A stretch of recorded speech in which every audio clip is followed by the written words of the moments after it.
അതുകൊണ്ട് എന്തായാലും ശബരിമലയിലെ സ്വർണ്ണപ്പാളി കൈമാറിയതിൽ കൂടി ഉദ്യോഗസ്ഥ വീഴ്ചയുണ്ട്. അതിലേക്ക് ഈ വിശദാംശങ്ങൾ ദിസ്ന സുരേഷ് നൽകും തിരുവനന്തപുരത്ത് നിന്ന്. 2019 ജൂലൈ 20 പാളി ഉണ്ണികൃഷ്ണൻ പോറ്റിക്ക് കൈമാറുമ്പോൾ തിരുവാഭരണം കമ്മീഷണർ പങ്കെടുത്തില്ല എന്നാണ് വിവരം. സെപ്റ്റംബർ 11 പാളി പുനഃസ്ഥാപിച്ചപ്പോൾ മഹസറിൽ തൂക്കം രേഖപ്പെടുത്തിയിട്ടുമില്ല. മഹസറിന്റെ പകർപ്പും ജനം ടിവിക്ക് ലഭിച്ചു. ദിസ്ന, വിശദാംശങ്ങൾ ആദ്യം.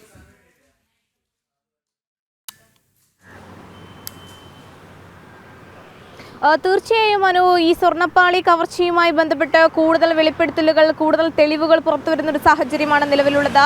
ഇതിൽ പ്രധാനമായും എടുത്തു പറയേണ്ടത് പാളി കൈമാറിയതിൽ ഉദ്യോഗസ്ഥ വീഴ്ചയുണ്ട് എന്ന മഹസറിന്റെ പകർപ്പാണ് ജനം ടിവിക്ക് കിട്ടിയത്. 2019 ജൂലൈ 20 പാളി ഉണ്ണികൃഷ്ണൻ പോറ്റിക്ക് കൈമാറുമ്പോൾ തിരുവാഭരണ കമ്മീഷണർ പങ്കെടുത്തില്ല എന്ന തെളിയിക്കുന്ന രേഖകൾ പുറത്തു വന്നിരിക്കുന്നു. അതായത് ഇത്രയും പ്രധാനപ്പെട്ട, അതായത് അതിന്റെ കസ്റ്റോഡിയനായി നിൽക്കുന്ന ആളുകൾ തന്നെ ഇതിൽ പങ്കെടുത്തിട്ടില്ല എന്നൊരു വിവരം തന്നെയാണ് നിലവിൽ പുറത്തു വരുന്നത്.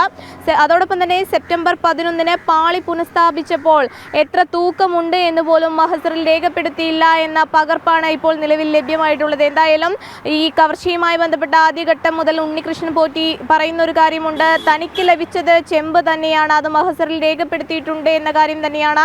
എല്ലാവിധ തെളിവുകളും സഹിതം താൻ കോടതിയിൽ കാണിച്ചു കൊള്ളാം എന്നൊരു കാര്യം തന്നെയാണ് പറയുന്നത്. എന്തായാലും കൂടുതൽ പുതിയ വെളിപ്പെടുത്തലുകൾ വരുന്നു. ആ വെളിപ്പെടുത്തലിന്റെ അടിസ്ഥാനത്തിൽ ദേവസ്വം ഇപ്പോൾ ഉണ്ണികൃഷ്ണൻ പോറ്റിയെ ചോദ്യം ചെയ്തുകൊണ്ടിരിക്കുകയാണ്. എന്തായാലും അല്പസമയം മുൻപാണ് ഇത്തരത്തിൽ വീട്ടിൽ നിന്ന് ഉണ്ണികൃഷ്ണൻ പോറ്റി ദേവസ്വം ബോർഡ് ആസ്ഥാനത്ത് എത്തിയത്. മാധ്യമങ്ങളുടെ ചോദ്യത്തിന് സഞ്ചാര സ്വാതന്ത്ര്യം എല്ലാവർക്കും ഇല്ലേ എന്നൊരു കാര്യം തന്നെയാണ് ഉണ്ണികൃഷ്ണൻ പോറ്റി വ്യക്തമാക്കിയത്. ഇന്നലെ 3.5 മണിക്കൂറോളം നീണ്ടുനിന്ന ചോദ്യം ചെയ്യലും ഇതേ കാര്യങ്ങൾ, അതായത് മലക്കം അല്ലെങ്കിൽ കൃത്യമായി നിലപാട് വ്യക്തമാക്കാതെ പ്രധാനമായും നേരത്തെ പറഞ്ഞ കാര്യങ്ങളിൽ നിന്നൊക്കെ മാറി നിന്നുകൊണ്ടുള്ള കാര്യം പറയുന്നു.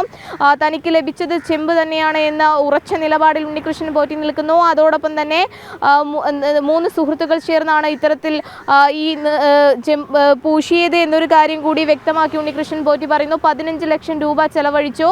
ഇത് പുറത്തേക്ക് കൊണ്ടുപോകാൻ പാടില്ല എന്നത് അറിയില്ലായിരുന്നു. പ്രാർത്ഥനയും പൂജയും മാത്രമാണ് തങ്ങൾ ചെയ്തത് എന്ന കാര്യങ്ങളൊക്കെ തന്നെയാണ് ഉണ്ണികൃഷ്ണൻ പോറ്റി വ്യക്തമാക്കിയിട്ടുള്ളത്. ഇപ്പോൾ ഈ പാളി കൈമാറിയതിൽ ഉദ്യോഗസ്ഥ വീഴ്ചയുണ്ട്. ഉണ്ണികൃഷ്ണൻ പോറ്റി നൽകിയ മൊഴി അനുസരിച്ച് ഉദ്യോഗസ്ഥർക്കാണ് വീഴ്ച പറ്റിയത് എന്ന് ഇന്നലെ ഉണ്ണികൃഷ്ണൻ പോറ്റി മൊഴി നൽകിയിരുന്നു.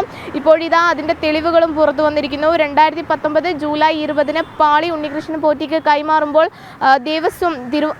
തിരുവാഭരണം കമ്മീഷണർ പങ്കെടുത്തില്ല. അതോടൊപ്പം തന്നെ അതിനുശേഷം തിരിച്ചു വയ്ക്കുമ്പോൾ അതിന്റെ കൃത്യമായ തൂക്കവും മഹസറിൽ രേഖപ്പെടുത്തിയില്ല എന്ന് തെളിയിക്കുന്ന മഹസറിന്റെ പകർപ്പാണ് ജനം ടിവിക്ക് ലഭിച്ചത്. അനു, ശരി ദിസ്ന.